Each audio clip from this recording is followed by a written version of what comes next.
You've probably heard the old saying or even the Bible verse, Proverbs 22:6, which says, train up a child in the way he should go, and when he is old, he will not depart from it. And I believe that saying, that Bible verse, actually sums up the role of a parent.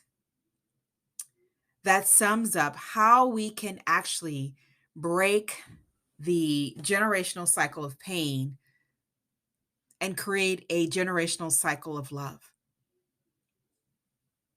Is that we take what we've gone through, what we've experienced, my mother, in sharing her life lessons and watching, observing her brothers and sisters and how her parents responded, how the world responded to certain actions.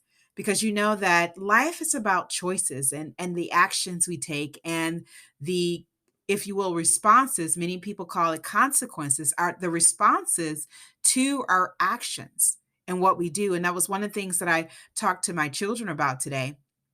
Kayla, although she got up a little bit later, probably about an hour after my son got up. Kayla is 8. Our son is 10.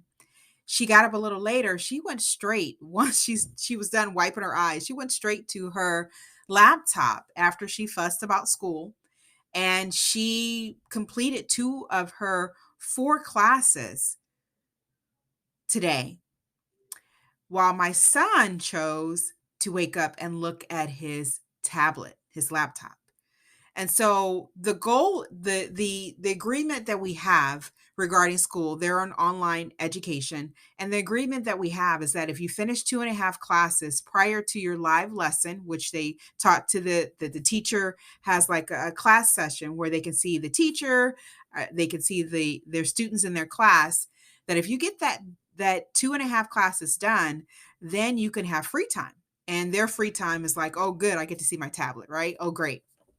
And so my daughter, because she finished her classes, all I had to do was upload her portfolio for physical education. She actually ended up finishing 3 classes. My son did not finish any. So instead of him having free time, he had to do his lesson. And so I use that as a teachable moment, not to rub it in, but to say our life is about choices, right? And you've heard this before, choices. And from our choices, we get responses from life, whether it be through people, whether it be through, things that happen to us at work or out on the street. There is a response that we will more than likely get from our actions, even our thoughts. And so when we are training children how should go, and my mother and sharing her life lessons, she did not, you don't, it's like you don't want, for when training children, you don't want them to go through the same thing you did. And my mother felt that way, that she wanted our life to be better than what she had, right? And so this year I've started sharing many of those life principles that she taught us, because I remember just really feeling overwhelmed with so much emotion one day. And I was like 14 or so years old. And I was just so happy, so grateful that our mother chose to share her life lessons, because then I could maneuver my path in growing up, what to do, especially when I saw my father. And that's one of the things that I'm writing about now, is what my I learned from my father. I learned not to depend on alcohol, and other external substances to for me. I learned to face my emotions as much as I could, that even in the worst of worst, even through anger and fear, that I cannot rely on external things to sleep, to I can't rely on any medication to do what I can for myself. That God wired our body. When I was having problems, first time really having problems sleeping because of some anxiety I had built within me, the stories I was telling myself in my head, that the option to take medications. The doctor told me actually to take melatonin. Um, and I bought it. I had my husband to buy it, but then I was thinking, my body, God wired my body to sleep well, and I'm going to rely on that wiring. So even though it was a struggle to get back to that, I relied on it. And my mother would often tell us that we are in control of our body. It wasn't about the devil. It wasn't about what someone did to us. If you know my story about, experiencing, seeing domestic violence, my father knowing that he was abusing my mother, experiencing abuse myself as a young girl, that my mama didn't allow us to wallow in that experience. She didn't let us make excuses for ourselves. And even today, she doesn't let us make excuses.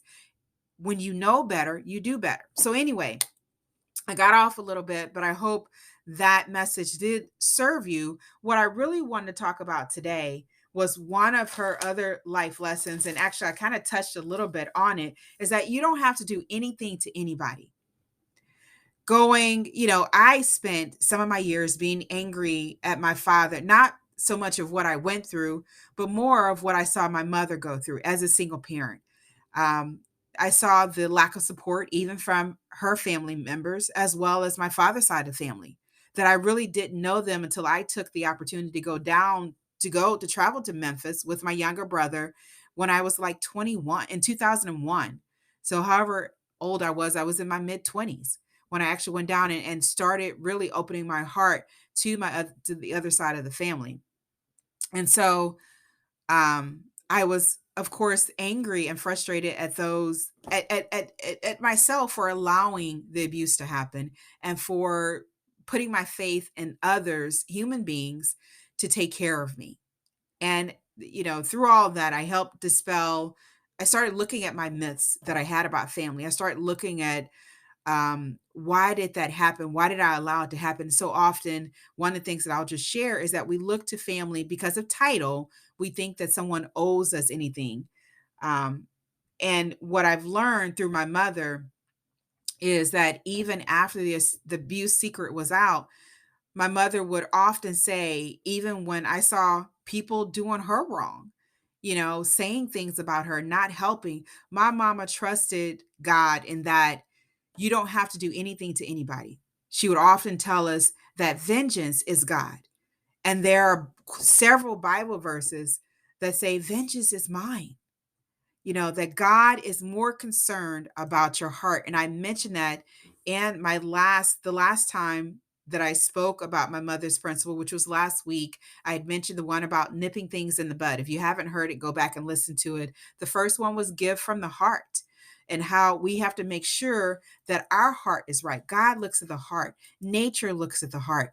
When you think about heart attacks, when you think about just other heart issues, congestive heart failure, the more we are stressed, our body has these wonderful hormones to help us to run if we feel like we're in danger, to fight if we can. We have these natural hormones to help us. However, when they last longer than what they're supposed to, guess what happens? Those hormones actually get into our body. They prevent our insulin from working the way it needs to help regulate insulin, as you know, regulate blood sugars. And we put more stress on our body because we have all these stress hormones that are continually circulating and keeping our heart rate up. And if you may know that the more you use something, the more it wears out, the more it tears down. And so when we are actually thinking hateful thoughts, anger thoughts, anxiety thoughts, we're not hurting the other person. When they say that forgiveness is for you, it's more than mental release. It is a physical release. It is a spiritual release. It is a social release, because we are helping to sustain our health. We're helping to preserve our body, our mind, and our spirit, our heart, and all other organs, because we refuse to let the anger, anxiety, fear, retribution, vengeance, resentment. We refuse to let that settle within our heart. And I am a true believer, as I have spent over 20 years in the healthcare industry and taking care of hundreds of people. Often they would share traumas, childhood experiences, not feeling love, being called outside their name, experiencing physical, mental, sexual abuse. And then they're dealing with these ongoing issues, these chronic health conditions that at the many, I truly believe, at the heart of many physical ailments lie unhealed emotional wounds, trauma. And there's research out there. If you go to PubMed, if you listen to some of the greatest leaders out there, they will tell you there's a link. They believe there's a link. If you've read Louise Hay, her book regarding You Can Heal Your Body, it basically tackles that out of she has a list in her book, and I love it.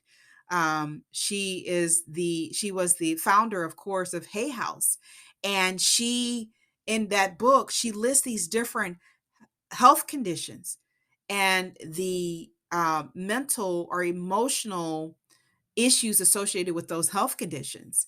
And so I truly believe that when we let go, when we free ourselves of the pain, we can go back to that inner child within us, that child that doesn't seek vengeance or resentment, that is more concerned with joy and creativity and love and honoring.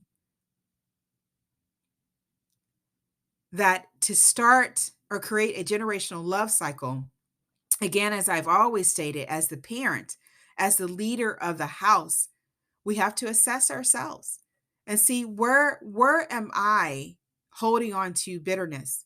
Who have I not forgiven? Where am I seeking vengeance? Because your vengeance, that anger that we have, is a mindset. That fear is a mindset. And when you think about it, everything you do involves your mindset. So you're carrying that state of fear, that state of anger, that state of doubt and resentment and vengeance. You're carrying that with you, and that those emotions are reflected or transferred to the other work that you do, the other areas of your life. And if you don't believe that, think about, maybe you were rushing one day. Maybe you were having negative thoughts and you burnt a cake, or, or you're really, everything is not fitting together. Is it because your mental state is not coming together? There's turmoil instead of rest. And so even if you don't, and I say this, if you don't believe in the Bible, doesn't releasing vengeance, doesn't it make sense? Doesn't it make sense that if I continue to hold on this hatred and bitterness, I'm only hurting myself? Doesn't it make sense that you want to preserve yourself, that you want to love yourself, that we cannot take things back in the past, that what we can do is reflect and learn and bring those life lessons forward and teach our children the way they should go. So when they go through their trials and tribulations, they can go back to those teachings they once had. And I'm a prime example of that. As I'm working through editing the book that I put out regarding my mother's teaching, and when I was going through my anxious state, that anxious period, I reflected all of these teachings that I had, what I learned from childhood sexual abuse, what I learned from my mother, just what I learned from life and other people started flowing in. And it was able to bring me back to myself. Prime example that I didn't need medications to help me sleep. I needed to remember who I was. I needed to remember myself, that fear, anger, resentment, bitter is not of me. That in the word of truth, and again, you don't have to believe in the Bible to understand, does it make sense? It says that our Creator did not give us a spirit of fear, but of power, of love, and self control.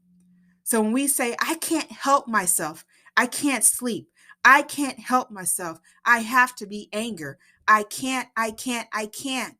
What it really boils down to, and I believe, and hopefully in the most humblest way, to say, I won't because of whatever it is, because he hurt me so bad, because he shamed me, because he used me, because he led me astray.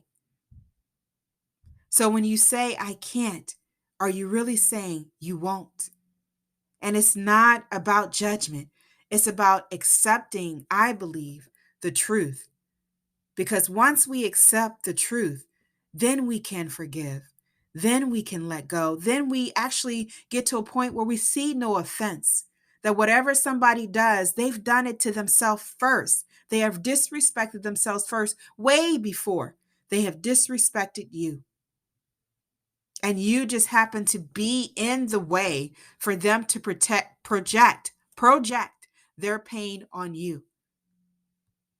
And so believe me when I say that I know it hurts when you feel betrayed, when you feel confused, when you feel that adults should know better, when you feel because somebody has this title, they should love you and respect you and lead you the right way.